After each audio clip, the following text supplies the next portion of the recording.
You guys probably thought I was exaggerating when I made the first scam video and said that I could probably make 10 plus of these videos, and let me tell you something, I was not exaggerating.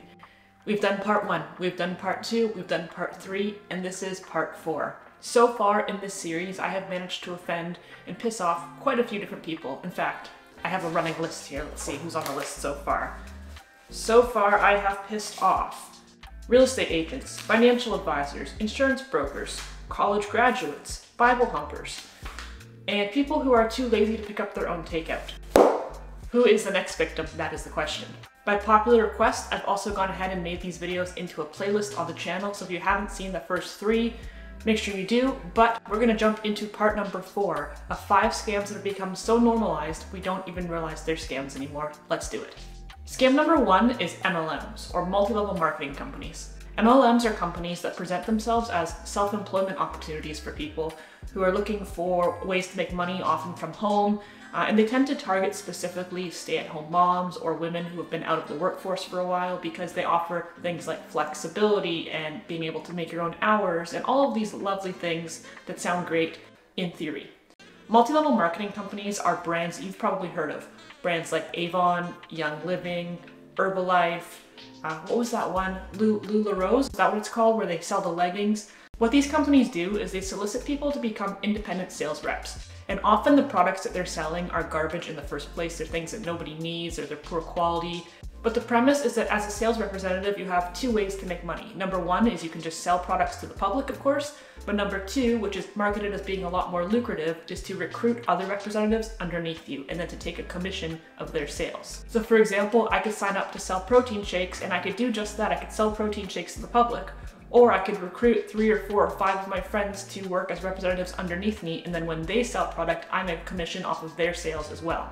But there are a few problems with this. First of all, as I mentioned, the products are typically trashed, and a lot of times they have questionable safety regulations around them, like protein shakes that make you just like shit yourself skinny. Not a good idea. Secondly, they often require the sales representative to pay either a membership fee to join or to purchase a certain amount of inventory to get started with. And so you're already making a giant financial investment on something that you don't necessarily even know is going to become profitable. The fact is that in the vast majority of cases, even if we take off the table the fact that the products are crappy, there are often more sales representatives than there are customers wanting to buy those products. So what do? Well, of course, you just recruit your friends underneath you and take the burden off of yourself of having to sell product. But now the market is even more flooded with more representatives trying to sell more product to people who don't want it. These companies prey on the desperation of people who are in bad circumstances, promising them these wild fantasies of success and money and riches and being able to be your own boss and doing all of these wonderful things that just aren't reality. 2 years, this is what's going to happen to you. You're going to drive to your work. You're going to walk into your boss's office, you're going to sit down, and you're going to quit your job. And then there's one thing here, which of course is the underlying theme to all of this, which is that if there is one person at the top, and that person's job is to recruit a few people underneath them, and those people's jobs is to recruit people underneath them, and so on and so on and so on, what does that leave us with? MLMs are a pyramid scheme. And the funny part about it is if you do the math, let's say one person recruits 5 people, and those 5 people recruit 5 people, so now there's 25 people. That whole process of recruiting 5 people underneath you can only be done 13 times until you exceed the population of Earth. John Oliver actually had a phenomenal segment on this a number of years ago, which I'll link to in the description box down below. It's funny and it's really interesting. But the fact is that MLMs are scams on both sides of the coin. The consumer who is buying these products is getting scammed by supporting an unethical company and buying products that are probably not safe or healthy or necessary. And more importantly, the people who are getting involved and becoming these sales representatives are getting scammed by investing at times their life savings into inventory which they will never sell, with promises of riches that they will never see, and then being forced to try to drag their family and friends down with them. The worst kind of people in the world are the people who get involved in MLMs, and I really truly believe that they start off with good intentions. But when they realize that they're getting scammed, people are not inclined to cut their losses and jump ship. They just try to drag everyone else down with them. We've all been in situations where we've received messages from people that we haven't seen in 15 years, girls we went to high school with, messages laden in emojis of, "Hey babe, I have a wonderful opportunity for you." Don't. Just don't. More than 90% of the people who become involved with these companies and become sales representatives lose money. Most of them don't even recoup their initial investment, let alone actually become profitable. So my recommendation is, first of all, never get involved with them, no matter how wonderful it sounds and no matter what they're promising you.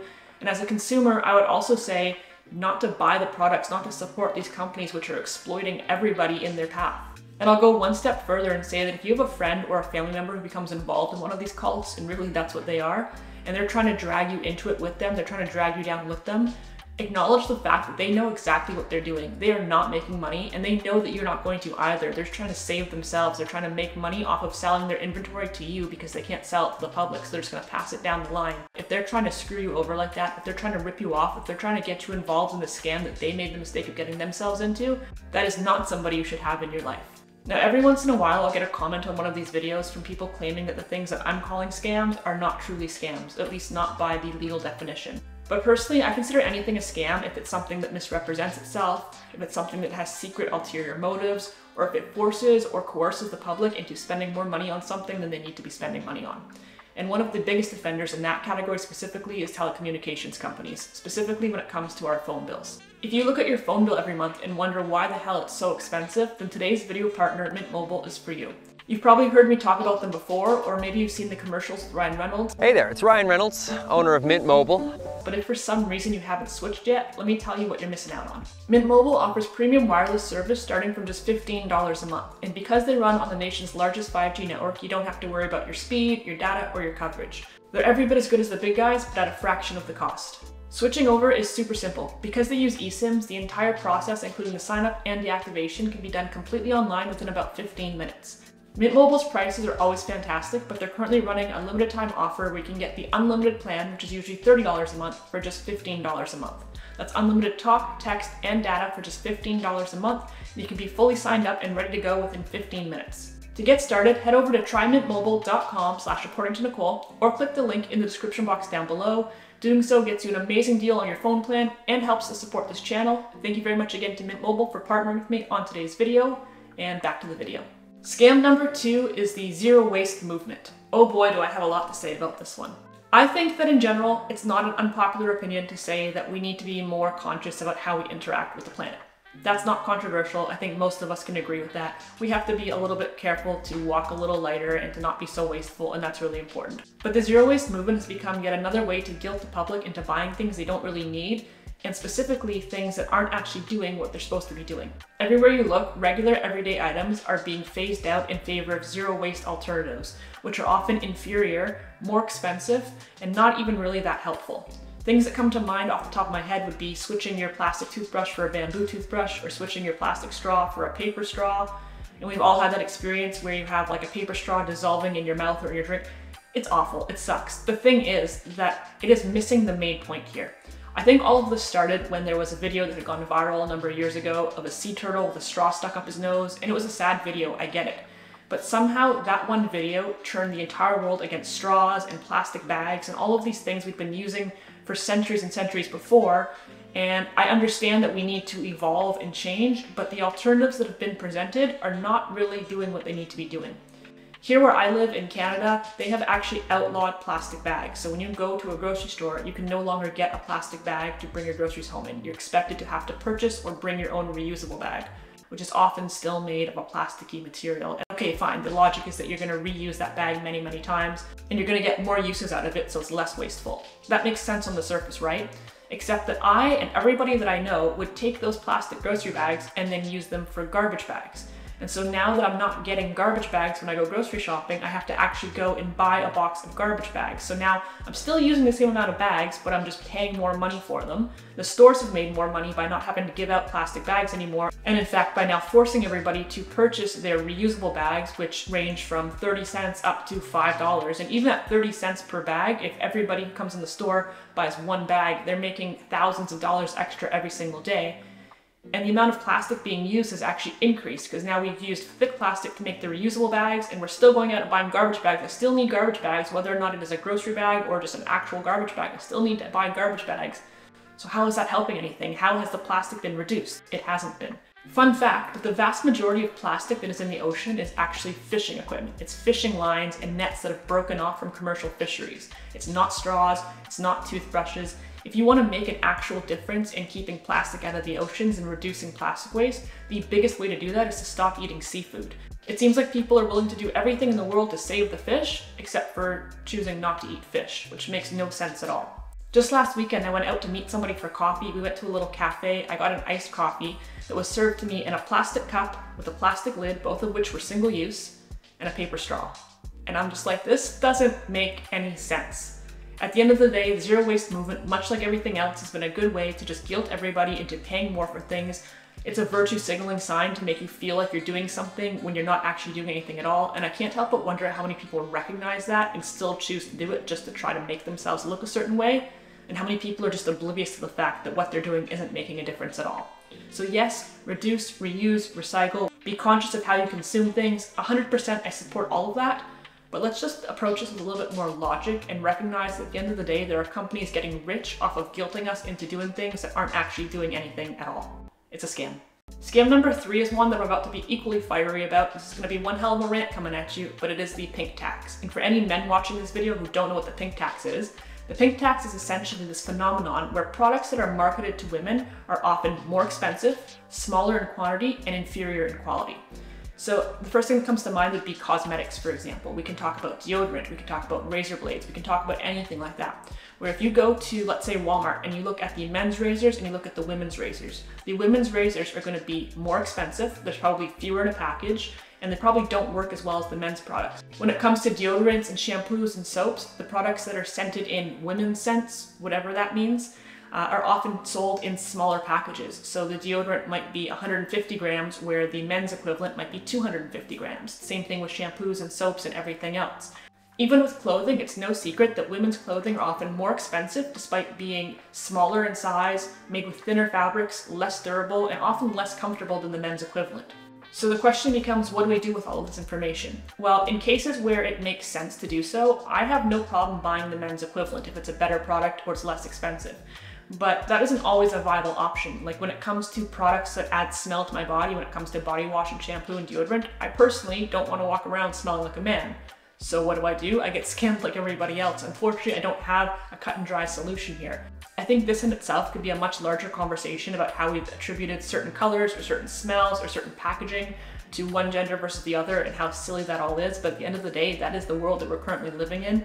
And it's weird, but it's how it goes. Women are being exploited by being forced to overpay for inferior products and not really being given an alternative. I mentioned this briefly in another video a couple of years ago, and I had, of course, men jump into the comments and say, well, then just buy the men's product. And it's really funny how men will jump in and say, oh, well, just buy the men's clothing, or just buy the men's deodorant, or just buy the men's shampoo, but then want nothing to do with women who are wearing men's clothing or smell like men's products. Can't really have it both ways, fellas. Sorry to tell you that.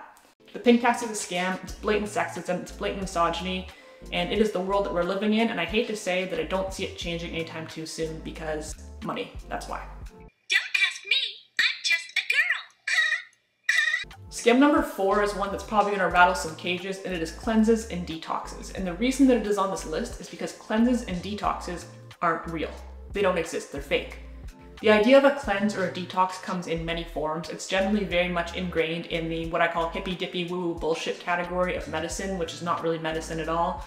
But it is these brands, these wellness brands, selling you the idea that if you drink a certain juice, or you drink nothing but lemon water for 5 days, or you take this supplement, or take that supplement, or do this ridiculous thing, or have, I don't know, salt water shot up your butthole, whatever it is, that these things are gonna cleanse your body, they're gonna detox your body, and it's not true.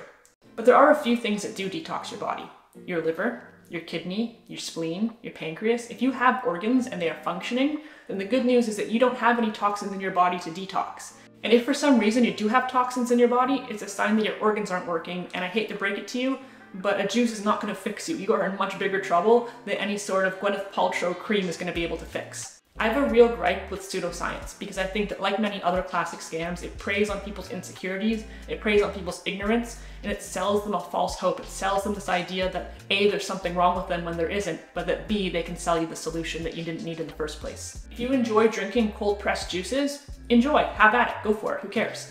If you think that fasting every once in a while helps your digestion, makes you feel a little bit better, then you do you. But don't be confused in thinking that A, there's toxins in your body when there aren't, and B, that doing these things would remove those toxins. Your organs remove toxins, juice does not. And if you have toxins in your body, you have organ failure, and you don't need a green juice, you need a friggin' doctor. Seriously, you're gonna die. And finally, scam number 5 is one that I'm a little bit conflicted about, and it is self-checkouts. I will say that like many millennials, I personally love self-checkout. I'm a really impatient person for starters, and it is sad that I can check myself out of a store faster than somebody who works there, but that is often the case. I don't know what it is with these like boomers who are lonely or whatever, and they work as cashiers and they just want to talk to everybody, and I'm like, come on, I have to pee, I want to go home, get me out of here. So I am actually a big fan of self-checkout. And it's not something that I want to see go away. But the reason that I think it's a scam is because when you go through a self-checkout, you are doing the employee's job yourself. And a basic understanding in economics has you understanding that the cost of labor is factored into the price of the product that you buy. So if you go in the grocery store, the price of the pasta, the price of the apples, the price of whatever it is you're paying, a very small percentage of that has been baked in to accommodate the labor of the people who are helping to ring you out at the store. And when you go through a self-checkout, that cost is no longer in existence, yet you're still paying it. In fact, you can make the argument that when you go through the self-checkout, you are working as an unpaid cashier for that store.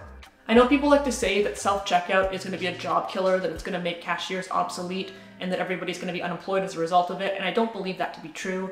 In every aspect of life, we have seen technology come and make other things obsolete, but then with it bring more jobs. You know, when Netflix became a thing, nobody said, oh no, the poor cashiers at Blockbuster.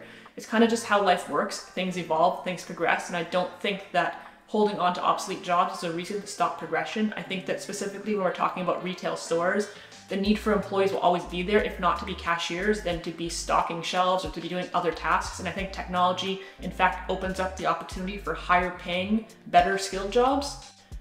But I do think that if you are going to a store and you are ringing yourself through, then you should be offered a small discount off of your order, or there should be some sort of compensation for the fact that you're actually saving that store money. But of course, that's not how it actually is. Personally, I've noticed the last several times I've gone to a grocery store, even when I've gone at a really busy time, I'll go on like a Saturday afternoon, or I'll go on like a weekday around 5 or 6 o'clock when everybody's getting off work at the same time.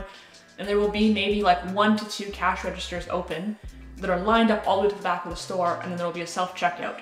And so I feel like stores are intentionally keeping the cash registers closed to force people through the self-checkout line so that yes, they can start to schedule less cashiers. But if they're gonna do that, if that's saving them money, then that savings, at least in part, should be passed on to the consumer. Otherwise, why would I wanna work there for free, essentially? As always though, these are of course just my opinions, and I would love to hear your thoughts in the comment section down below. Let me know if you agree or disagree with these 5 things being scams. Specifically, let me know if you have any experience with MLMs, if you've either worked for one yourself or if you know somebody personally who has. I'm really curious to know if there's even one person who can leave me a comment down below and tell me honestly and genuinely that they've made money off of an MLM. That would be really interesting to hear. If you enjoyed this video, please go ahead and hit that like button. Feel free to subscribe if you haven't done so yet. As I mentioned, the first 3 parts of this series, along with this one now, part 4, have been put into a playlist on the channel. So if you haven't seen the other 3 parts, go ahead and check them out as well. You'll probably enjoy them. You can follow me on Instagram. You can check me out on Patreon for additional content. Other than that, thank you guys so much as always for watching. I really do genuinely appreciate it. Take care, and I will see you next week.